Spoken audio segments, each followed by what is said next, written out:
Hello, welcome to another edition of Crop Life Retail Week. I'm Eric Sfiligoj, editor of Crop Life and Crop Life Iron, here again with Lara Sowinski, who obviously is not in her home environment. Laura, how you doing today? I'm good. Good, thank you. You always say here again, and we're never really in the same. It's Yeah, but uh, usually when we it's record, like there's not a here. bed right over your shoulder, which means you're in a hotel room. So if you could, let's not tease our viewers too much. Let everybody know where you're at this week, what you've seen and what you've heard, and I'm sure, we've got 17 degrees here in Ohio. I'm sure it's a little warmer where you are. So. It is. Thankfully, I'm in New Orleans for the Beltwide Cotton Conference, the annual conference, and first time here. Accompanying my colleague Jim Stedman, editor of our Cotton Grower magazine. So, wow. I just got through day one, which is only half a day of conferences, and I have more notes and recordings than I know what to do with. And much to my absolute surprise and delight, day one's programming was devoted to the EPA's work plan regarding the endangered species. Oh, Um, yeah, so I was thrilled, and I'm telling you, I'm sure as most of you know, we've been covering this topic, how the EPA intends to um, hold up its end of obligations and requirements regarding the Endangered Species Act. And of course, it applies really across the board. I mean, we have said that time and again that um, from the chemical manufacturers and suppliers, distributors, retailers, growers, everyone and most every crop, most everywhere in the U.S. is impacted somehow. Certainly a you know a phased in, but a big work plan, and I was just so happy to hear kind of what others in the industry how they're um, assimilating, some of their requirements, what they're doing. So let me tell you who was on the program yesterday because these were big names, and thankfully I was able to connect with these folks. Yesterday's program here at Beltwide Cotton Conference, we had Kelly Tyndall, I'm sorry, from EPA in Washington, um, Clayton Myers from USDA, Leah Dizzy and Ashley Frank from Compliance Services International, Stanley Culpepper from University of Georgia, and Chad Brewer, Steve Hemsley from the National Cotton Council. So I'm going to pull up some of my notes here. I want to give you just a couple highlights from what these folks said yesterday afternoon. Um, just we mentioned it's a phased in approach. So last August we saw the final herbicide strategy released. Um, November of last year we saw the final rodenticide strategy, and then two more that will be rolling out. By the end of March, we'll see the final insecticide strategy. And lastly, in April 26th, we'll see the draft of the fungicide strategy, the last of the four strategies. And then November 26th will be the final. So again, this rollout, which considering the ramifications of what we're looking at, and how we're looking at, spray buffers and runoff as well. And really, the goal is how do we reduce these buffers? How do we mitigate these? What tools do we have? So that was really a large part of the conversation. So much of it, I asked a question. Um, Clayton from the USDA said, we're kind of building this plane as we're flying it. And so the question I had and what, a lot of our um, audience has, as well as, what about compliance? Will there be, as I've seen in the past, will there be a grace period as these things roll out? I mean, I certainly believe that everyone, retailers and farmer growers, for instance, absolutely are acting in good faith to comply, but there's a lot of complexity and there's a lot to kind of look at. So if there were to be a misstep, if you will, um, will there be a grace period? That's the question I asked. And um, really, the panel said, we just don't know exactly yet. I mean, there's so much of this that hasn't quite been ironed out. So, kind of adds to the, I mean, not only is this a lot to deal with, but still, fair amount of unknowns. So, um, Stanley Culpepper from University of Georgia, he identified three things: farm economics, regulatory actions such as this, and herbicide resistance is three of the biggest threats that he's seeing right now. Um, Everyone on the panel, and actually Stanley kind of brought this up, and everyone said yes, yes, yes. He really praised the EPA, government agencies, for really being engaged and working with farmers, and likewise farmers for stepping forward and providing feedback. He said, when the draft herbicide strategy came out, I mean, people were just, it was a lot, and it was really, it seemed really far apart what, the EPA was proposing versus what the final herbicide strategy, when it was published again this last August. So much really had changed, and that was a credit again. Everyone coming together, working, providing feedback. This is doable. This is not. This is why this. This is why not. He said that spirit of collaboration really, really is critical as again these strategies continue to roll out in final from draft to final form. So he really, praised everyone for getting together on that. Likewise, everyone on the panel said, and again, this is, same thing. Regulations.gov, that's the website you can go. Providing public comments on these proposed and draft strategies, it's critical. And the agencies really, really do take into account feedback from industry, from growers. So, regulations.gov, they've made it really easy. I mean, gosh, I remember years ago, not that it was ever hard, but it was maybe paperwork intensive. It's super easy right now to provide feedback, and again, that is critical. The agencies do take that into consideration. They do read everything. So everyone just said, please, please, please, make sure you do that. Before I close, I did want to say last week when I was given a recap of our Washington, D.C. visit, I neglected to mention that we also met with Keith Jones, the executive director of the Biological Products Industry Association, BPIA. We had a wonderful meeting with Keith.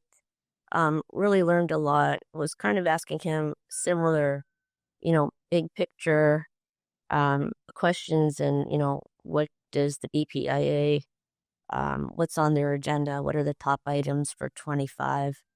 Um, Without a doubt, helping to increase the adoption of biological products was important to them.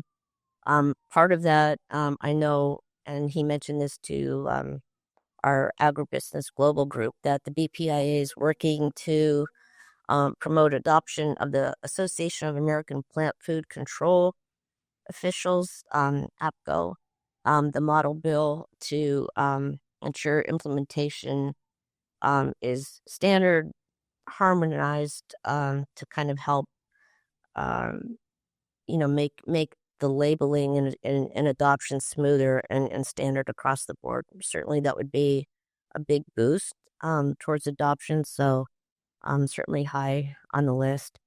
Um, The other thing, and again, undoubtedly this came up with our visits, and Keith was the first one that mentioned it.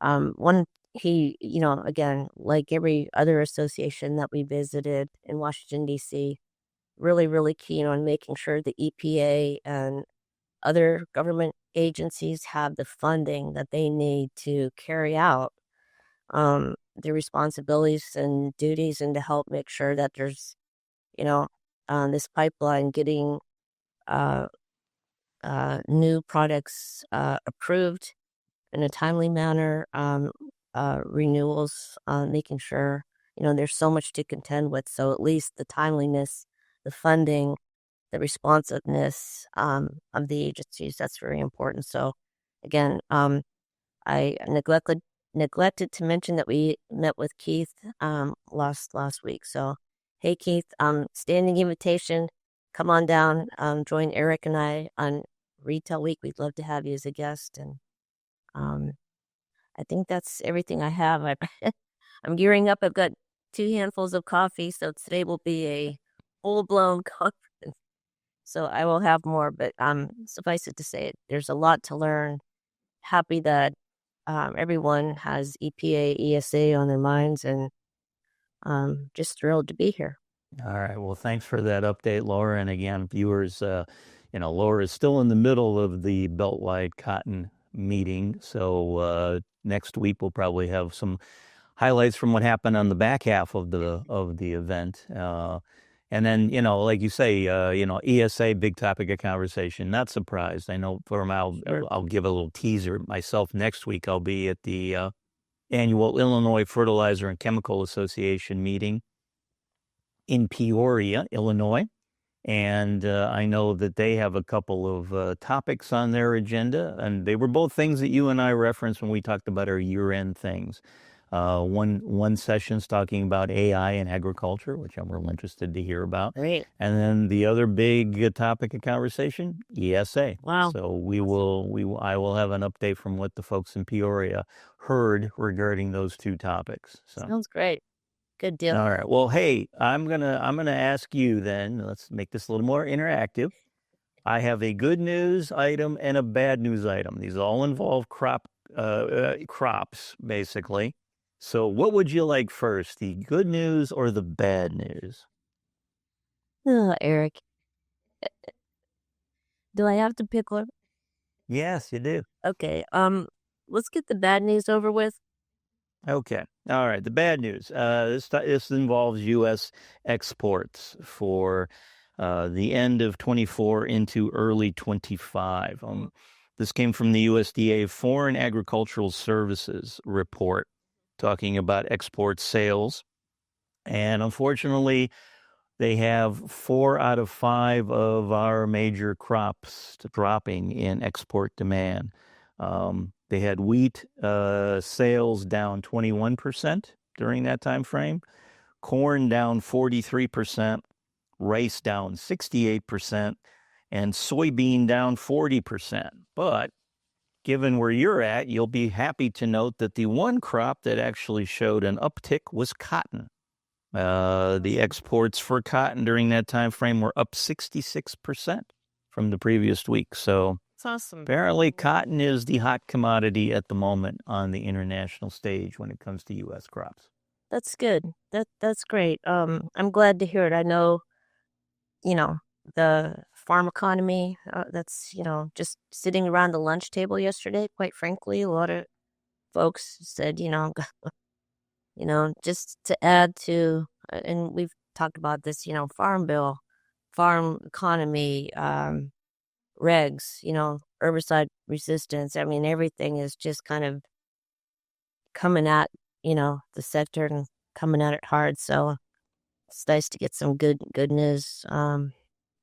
At least on the cotton front, yes. On the cotton front, for sure. But then, just to balance that out, because we're trying to do more good news stuff, actually, the World Agricultural Supply and Demand estimates came out last week, and they basically showed that there were lower than expected yields for the production of corn and soybean in 2024.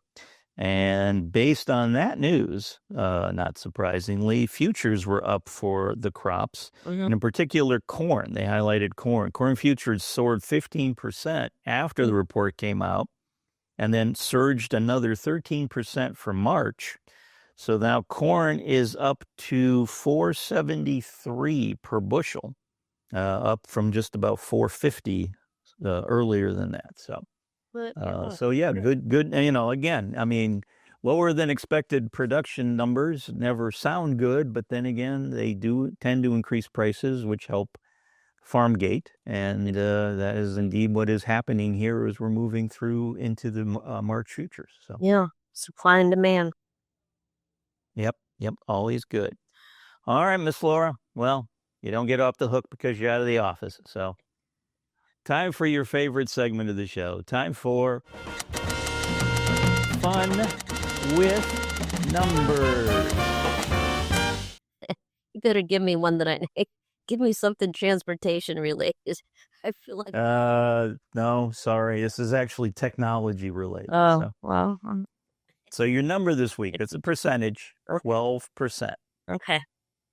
All right. Yep. So, Miss Laura, is 12%, is that A, the projected compound annual growth rate for autonomous vehicles for ag by 2032?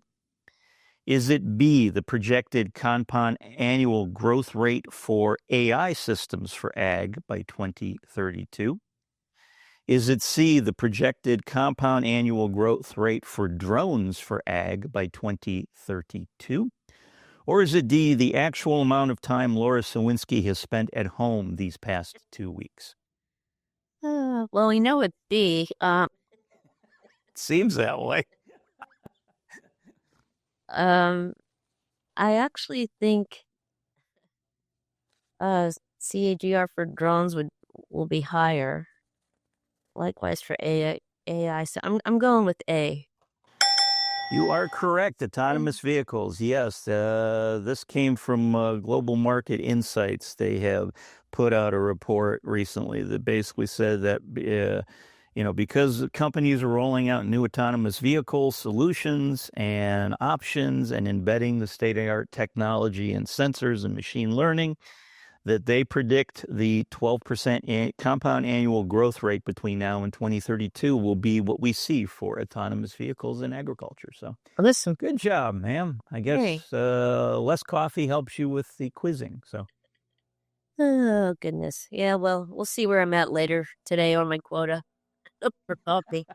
It's all right. When you send me an email your time and it's my time about 9 p.m., but you're still kicking off your day, I'll remind you it's late and I'm going to bed.